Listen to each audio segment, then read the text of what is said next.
주말 아침을 열어주는 라디오 매거진 위크엔드. 오태훈 아나운서가 함께합니다.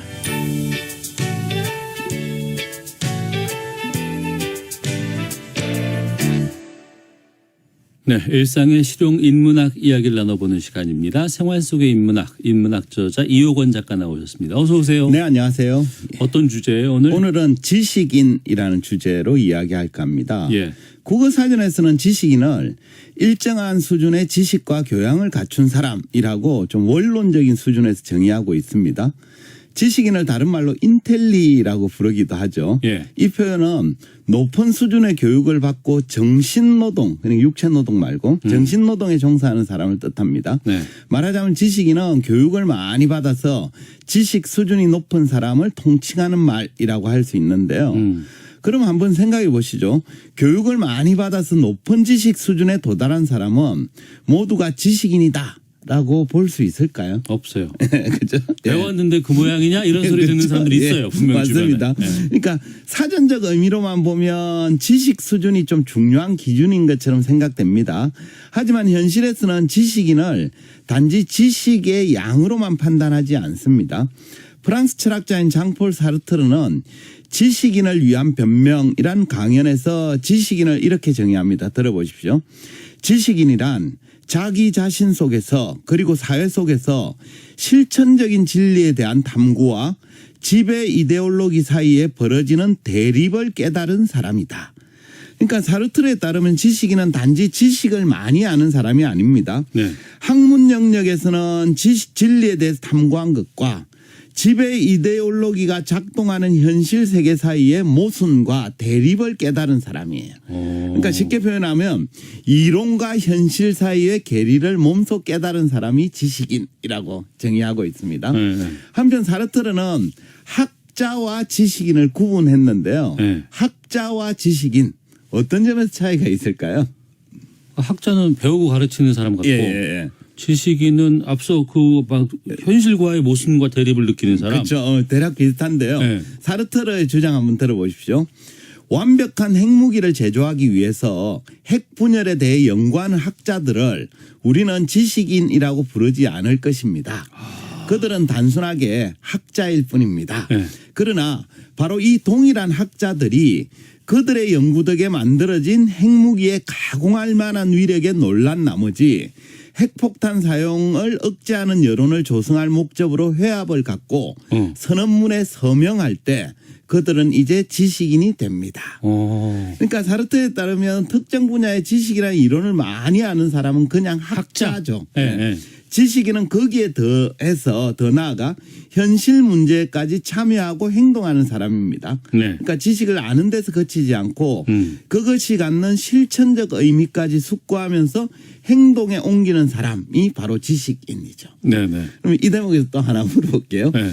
권력자는 권력자는. 지식인을 좋아할까요? 싫어할까요? 함부로 못하게 되니까 싫어할 것 같아요. 예, 그죠.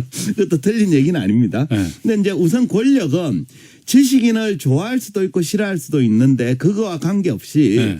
지식인을 가까이 할 수밖에 없습니다. 그렇겠죠. 권력의 전문가니까. 속성에는 지식이 반드시 들어있기 때문인데요.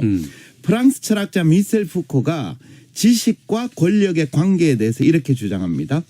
지식 없는 권력의 행사는 불가능하며 권력의 효과 없는 지식 또한 불가능한 것이다. 그러니까 푸코에 따르면 지식과 권력은 친연성이 되게 높습니다. 그러니까 권력자가 특정한 지배력을 행사할 때면 항상 지식의 도움을 받아서 정통성이나 정당성을 확보하려 하죠. 예컨대 어떤 나라가 전쟁을 시작할 때면 국민들에게 그 전쟁의 당위성을 설명하기 위해 온갖 지식을 동원해야 됩니다. 네. 역으로 전쟁을 반대하는 논리에도 지식이 필요하죠. 예. 이처럼 권력은 지식을 통해서 지배 이데올로기를 강화하는 데 활용하는 경우가 많습니다. 네.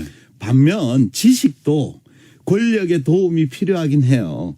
그러니까 깊은 지식을 얻기 위해서는 권력의 도움을 받아야 연구에 필요한 자금을 조달하거나 대규모 연구 과제 이런 걸 수행할 수 있거든요. 그 지식과 권력이 서로 좀 가려운 곳을 긁어주는 셈이네요. 예, 맞습니다. 그래서 이제 다시 처음 질문인 권력은 그럼 지식인을 좋아하는가에 대한 논의로 돌아가 보면 예. 권력이 지식인을 좋아하는가 싫어하는가는 전적으로 지식인의 태도에 달려 있습니다. 사르트르에 따르면 지식을 가진 전문가는 크게 두 가지 입장을 취할 수 있는데요. 첫 번째는 지배 이데올로기를 받아들이고 그것에 만족하는 유형입니다. 여기에는 권력이 압력을 가해서 지식을 가진 전문가가 이의제기를 포기하게 만든 경우까지 포함되는데요. 말하자면 지식을 가진 전문가가 지배 권력의 편에 선 경우가 첫 번째고요. 두 번째 유형은 자신이 가진 전문성을 지배 계급이 아니라 보편적인 계급을 위해서 사용하는 사람입니다.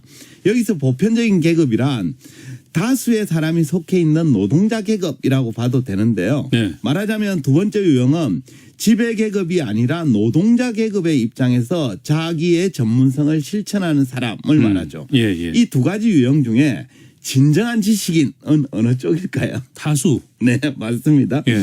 그러니까 사르트르는 전자의 유형, 그러니까 자기의 지식과 전문성을 지배 이데올로기를 옹호하는 데 사용하는 사람은 진정한 지식이 아니다라고 말합니다. 네. 나아가 그는 이런 유형을 사이비 지식인이라고 부르면서 이렇게 주장합니다.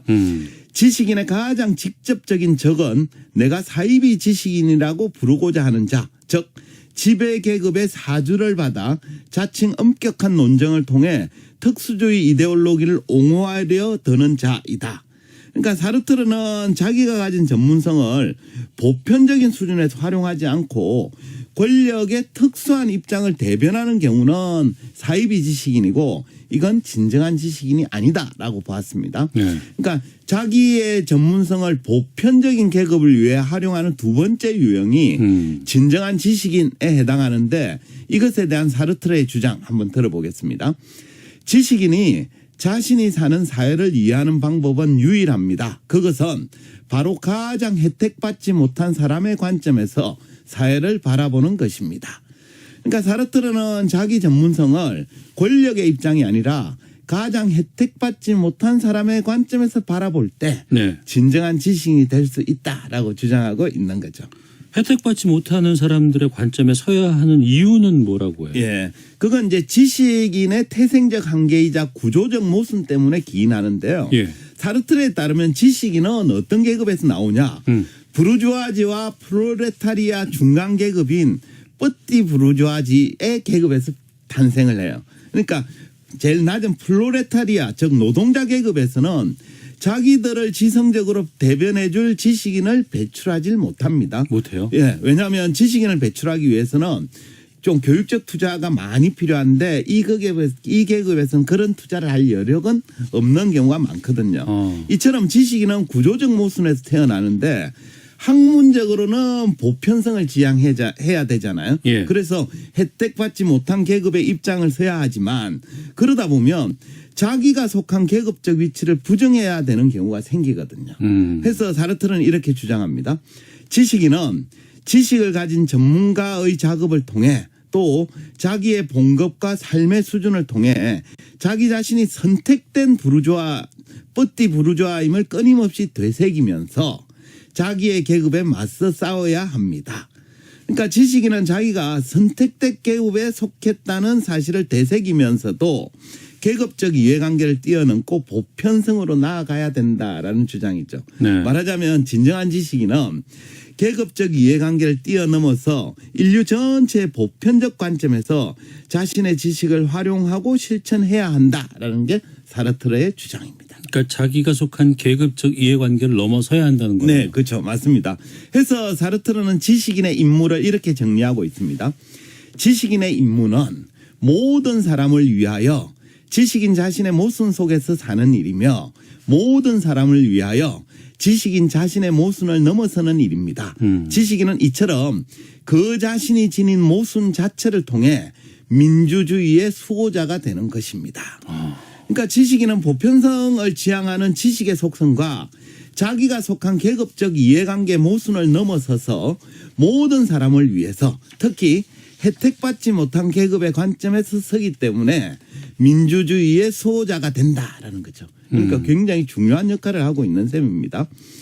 우리 시대 대표 지식인 중에 한 사람인 노암 촘스키도 지식인의 책무를 이렇게 주장합니다. 한번 들어보십시오. 예. 인간사에 중대한 의미를 갖는 문제에 대한 진실을 그 문제에 대해 뭔가 해낼 수 있는 대중에게 알리려고 노력하는 것이 지식인의 책무다. 그러니까 이어서 그는 이렇게 또 덧붙입니다. 그런데 이 뻔한 소리가 제대로 지켜지지 않고 있는데 그 이유는 지식인 계급의 기본적인 실천 원리가 이 기초적인 도덕률조차 거부하기 때문이다. 그러니까 촘스키는 베트남 전쟁이다, 동티모르 전쟁이다 이런 것들에 대해서 지식인들이 대중들에게 실체적 진실을 제대로 알리지 않고 침묵하고 있다라고 비판을 했습니다. 예. 그러니까 지식인이 먼저 나서서 이런 중대한 문제에 대해서 진실을 대중에게 알려야 그 대중이 뭔가를 해낼 수 있는데 그러지 않고 침묵만 하고 동조하고 있다는 거죠. 그러니까 지식인으로서 책무를 다하지 못하고 있다라고 비판을 하고 있습니다. 그러니까 실체적인 진실을 지식인들이 알려야 대중이 행동할 수 있다는 거 아니에요? 맞습니다. 그래서 촘스키에 따르면 지식인은 단순히 학문적 지식을 가진 사람이 아닙니다. 사회적 정치적 현안에 대해 도덕적 판단을 내리고 이를 행동으로 옮기는 사람이죠. 따라서 지식인은 자기가 속한 사회 구조나 잘못된 정책에 대해 침묵하지 않고 사실에 근거한 비판을 제시해야 됩니다. 그러니까 지식인이 불의에 눈 감고 침묵하거나 오히려 변호를 할 경우에는 그 책임을 피할 수 없다라는 게 촘스키의 주장입니다. 오늘은 제가 지식인에 대해서 사르트르와 촘스키의 주장을 살펴봤는데요. 네. 물론 뭐 지식인의 역할이나 책무에 대한 그들의 주장이 뭐 그것만 있고 절대적으로 옳다라고 말할 수는 없겠습니다. 하지만 오늘날 우리의 현주소를 좀 되돌아보는데 도움이 되지 않을까 해서 네. 소개를 해봤습니다. 아유, 고맙습니다. 네. 생활 속의 인문학 이호건 작가였습니다. 고맙습니다. 네, 감사합니다. 라디오 매거진 위크엔드 마치겠습니다. 오태훈이었습니다. 고맙습니다.